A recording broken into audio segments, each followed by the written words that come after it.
and at vast economic cost.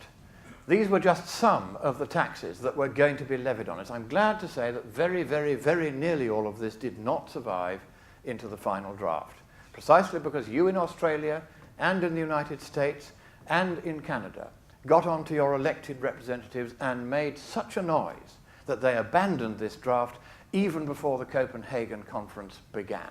I know because I went there and I checked. Even on the first day, all this world government rubbish had been taken out. And the thing I feel sad about is this, that nobody in Britain contacted their elected representatives about this treaty. No newspaper or BBC in Britain mentioned that such a treaty was in existence. Even if they had, it wouldn't have made any difference, because we have already lost our democracy to a supranational body in the shape of the European Union. We have a European Parliament, but it cannot make laws, it cannot amend laws without the permission of the unelected commissars who now run Europe, and it can't initiate laws at all. Has no power to do any of those things. And so I know what it feels like to lose my democracy to a supranational body. Make sure that you do not let your democracy go so cheaply.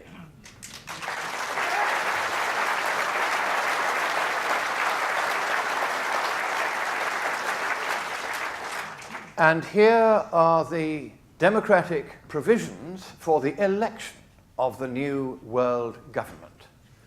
As you will see, they are very full, very comprehensive, very detailed, very much not there. There weren't any. This was going to be just like the EU writ large. There were going to be commissars, appointed, goodness knows how, goodness knows by whom, answerable to goodness knows whom, but they weren't going to be answerable to us, the people. And that is what we are going to have to continue to fight. Because so much of this global warming stuff owes its origins to the desire on the part of certain ambitious people and groups to establish a new world order in which democracy, rule by the people, for the people, and of the people, has no place at all. Now here are the 10 people, 9 with Kevin Rudd, who went to Copenhagen. And here are another 10. And another 10. And a few more. These are their names and their jobs. I mean, look at them. The acting director of multinational negotiations of the International Development Department. I mean, just look at it. Here's another 10. Now, we're up to 50 at the moment, and that's 60, that's 70. We're still going strong here. He needed real support in Copenhagen, this guy. Now we're up to 80 and 90, in fact. And here we go. Are we going to reach 100? Does anybody think? Yes. Yes, we are. There we are. 100. And, oh, we haven't finished yet. No. Yeah, 110. And here's the final total. 114 freeloaders.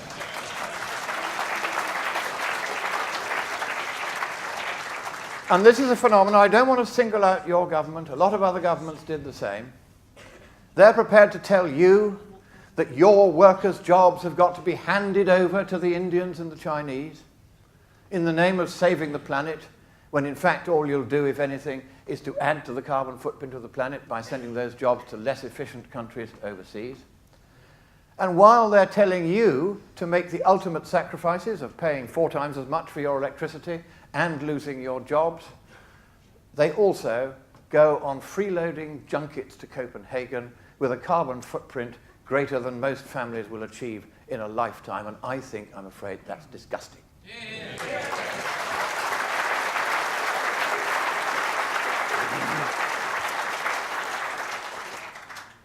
So now we come to the central scientific question, which I'm going to do relatively briefly, but it is important. There is only one question that needs to be answered in the whole of this debate. And when a policymaker is looking at a complex area like this, an area in which he can only have a narrow realm of expertise, even if he's a scientist, and if he's not a scientist, like me, I'm not a scientist, then he's going to be at a slight disadvantage even against a scientist. Somehow he has to simplify the problem and get it down to a single central question, which he can study and get a handle on. And the question that I've tried to get a study and a handle on is this: how much warming will a given increase in CO2 concentration actually cause? That's the question. Let's be nice. I am nice, really. Let's first of all say that we agree that CO2 is a greenhouse gas. Let's say we agree that CO2 is rising in the atmosphere. Let's say that we agree that it is we who are responsible. And let's say also that we agree that that is likely, on balance, to cause some warming. All of these things we say because I believe they are true. I have looked at the science, and as best I can make it out, there are one or two contraindications. Basically, all those things are true. So the question is, how much warming will we get? Now, we're going to go back in history a little. First of all, to the ClimateGate emails of late last year. Now, this is one of the bedwetters who wrote these emails, and he says there has been no global warming for a decade. We cannot explain why. It is a travesty that we can't. Now, that's what he was saying privately, and publicly, he and the other emailers were saying, oh, but this is the warmest decade in the last 300 years. And as you've just heard Ian explain, well, yup, after 300 years warming, where do you expect the warming decade's going to be but at the end? I mean, it's not actually very difficult, is it? Anyway, there we are. He said, suddenly this warming that we've had for 300 years, oh dear, it's stopped. Of course, it stopped actually more like 15 years ago, but he says a decade. No global warming for a decade. That's what they're saying privately, while publicly they're saying that global warming is a problem. So note the mismatch between the private email and the public statements of the bedwetters on this matter.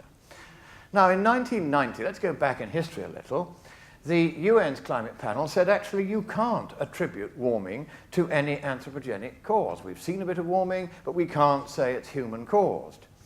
In 1995, the IPCC said the same again. And it said it 5 times. Here's one of them and here's another. I won't give you all 5. But these were clear statements that there was no human cause that could be found for the warming that we'd seen. But the bureaucrats didn't like that, so when the scientists put in their report, this is what the bureaucrats did. They got one scientist to rewrite it to say this: the body of evidence now points to a discernible human effect on climate.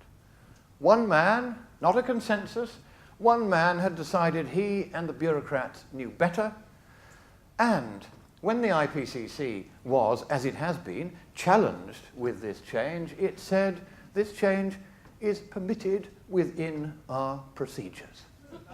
So there you are. When they tell you that the IPCC is all about forming a consensus, so it is, by one man with one vote once. Now, by 2001, they decided to sex up the dossier a little, and they'd said they were now confident with 66% probability that more than half of the warming of the last 50 years was our fault. And they'd upped the bidding to more than a 90% probability in the 2007 report. Now, for a start, you can't put that kind of probability on that kind of proposition. It's Alfred Marshall's old warning, don't apply numbers to things that can't have them applied to them. It's bad enough trying to work out how to apply them to things that can. Here they're applying a statistical probability to something which is not susceptible of statistical probability. It's a guess, and that's all it is. So I wondered how it could be that the so-called scientists had written the UN's report could possibly have written this. And just as in 1995, they didn't. This was decided by the political representatives of governments when they'd received the scientists' report, and they decided on this 90% probability by show of hands. That is how the IPCC does its science. Well, all right, let's try this out. We're going to be the IPCC now. Shall we be the IPCC? Can we do it better than the IPCC? Yes, we can. Of course we can. Right, okay. What probability is there that humankind caused most of the warming of the last 50 years? 0. 0. Hands up all those who agree with 0. Yeah, we'll call that unanimous, and that's how the IPCC does science. It's not how we do science.